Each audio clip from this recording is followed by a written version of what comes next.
Hello, and welcome to Gothic Reviews. Today we're going to discuss a necessity for every crypt to have, a Crypt Keeper. What do you think? Kids should really have it. I mean, you know, unless they're kids like us. When we were kids, we were creepy and watching horror movies already, but unless it's a creepy kid... No, their childhood would go so much easier. Well, that's true. They would know what to do with those bullies that, you know, bother them and stuff. Exactly. Hello Boils and Ghouls.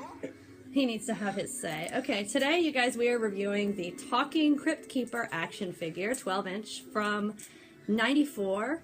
It's an old action figure, but our aim, if possible, is to review action figures that nobody else is reviewing.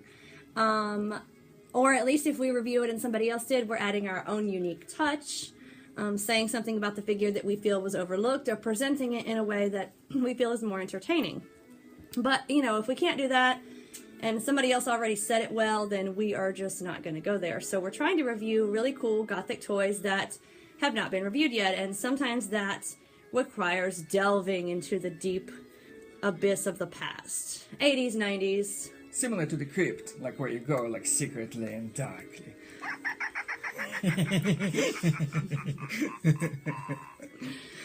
So, this is our Crypt Keeper Talking 12-inch. He was my first boyfriend, by the way.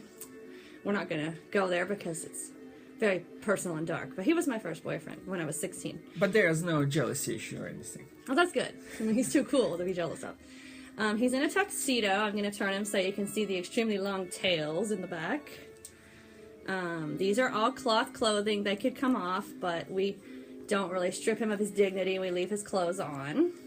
But you can move it up and see, you know, how they did the skeletal kind of looking decomposing Crypt Keeper. You know, the body kind of looks like that. And then if you move the leg up, you can see how that looks on the leg too. But, you know, you can't take all the clothes off if you're morbid and, you know, dirty and deprived. But, you know, we're just going to leave him with his dignity. He's got real hair.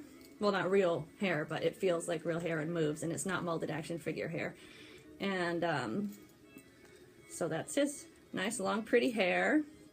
And we're going to do his articulation.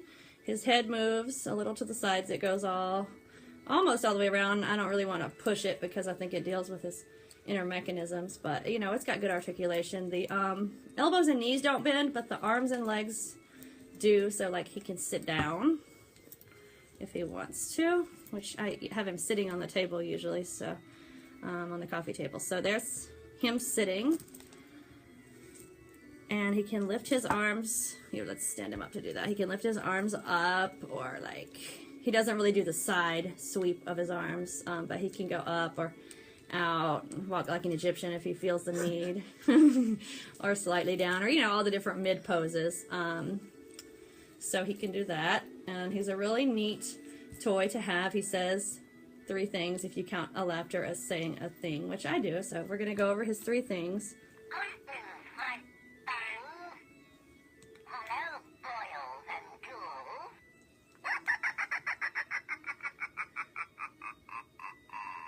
Charming, isn't he? The star of every party he attends. Oh, yes. And there's a commercial of this figure, but that's all that I've seen on YouTube right now is a commercial, so I thought we would review him for you guys because he's totally awesome. And he's on eBay, sometimes like for $24 even, sometimes more expensive, but if you put in Talking Crypt Keeper action figure from 1994 in tuxedo, he comes up. There's a few other different versions. One of them even had him in a Hawaiian outfit from one of the episodes of Tales from the Crypt, but I like him in the tuxedo. It's just classy, and it's him, and it's good. So that's our specific favorite here on Gothic Reviews. And today we have brought you the Crypt Keeper. There's some other cool older figures that I was going to review, but I looked and saw that some other people did. Like, for instance, Edgar Allan Poe, because how much more goth can you get?